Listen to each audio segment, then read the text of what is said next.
Hi everyone, வணக்கம். எல்லாரும் எப்படி இருக்கீங்க? இந்த வீடியோ ரொம்ப நாளாக நான் பண்ணணும்னு நினச்சிட்டு இருக்க ஒரு வீடியோ.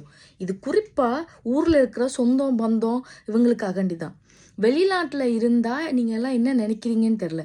எங்களுக்கு என்ன காசு வந்து பேங்க்கில் கொட்டி கிடக்குதா, இல்லாட்டி வீட்டுக்குள்ளே நாங்கள் புதைச்சி வச்சுருக்கோமா சொல்லுங்கள். நாங்களும் இப்போ நீங்கள் அங்கே எப்படி வேலை செய்கிறீங்களோ அதே மாதிரி தான் இங்கேயும் நாங்களும் ஆஃபீஸ் ஒர்க்குன்னா 9 to 5 இல்லை ஈவினிங் நைட் ஷிஃப்ட்னு சொல்லிட்டு வேலை செய்கிறது. என்ன கரன்சி ரேட்டு தான் வித்தியாசம். அதனால உங்களுக்கு இந்த மணி வந்து உயர்வாக தெரியுது, மற்ற காசு வந்து தாழ்வாக தெரியுது, அவ்வளவுதான். மற்றபடி வேலை எல்லாமே ஒன்று தான். எங்கள்கிட்ட ஒன்று இங்கே பணம் கொட்டி கிடைக்கல. நாங்கள் ஹாலிடேக்கு வரோம்னா அது எவ்வளோ மாதமாக நாங்கள் சேர்த்து வச்ச காசை தான் இங்கே மாடாக உழைக்கிறோம். 9 to 6 or 12 to 4 சொல்லிட்டு நிறைய பேர் ஒர்க் பண்ணுறோம்.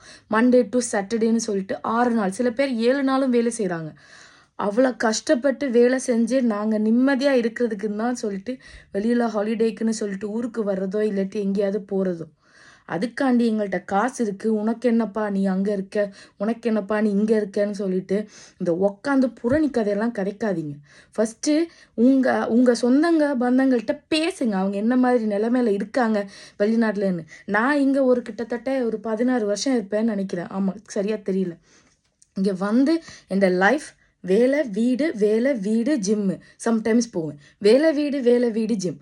அந்த பார்ட்டி அது கண்டு என் லைஃப்பில் வந்து நான் இதுக்குமே இது பண்ணதே இல்லை. பிகாஸ் ஃபுல்லாக ஃபேமிலி ரெஸ்பான்சிபிலிட்டி. வீட்டில் பையன் கிடையாது, நான் தான் மூத்த பொண்ணு.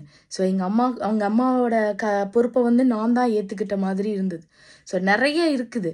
ஸோ ஆவுன்னா எல்லாரும் சும்மா சொல்லாதீங்க, வெளிநாட்டில் இருக்கீங்க உங்கள்கிட்ட காசு இருக்குது, வெளிநாட்டில் இருக்கீங்க உங்கள்கிட்ட காசு இருக்குன்னு.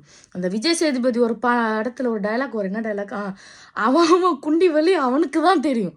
ஸோ இந்த மாதிரிலாம் பேசிக்கிட்டு தெரியாதீங்க, சரியா? விளங்குதா?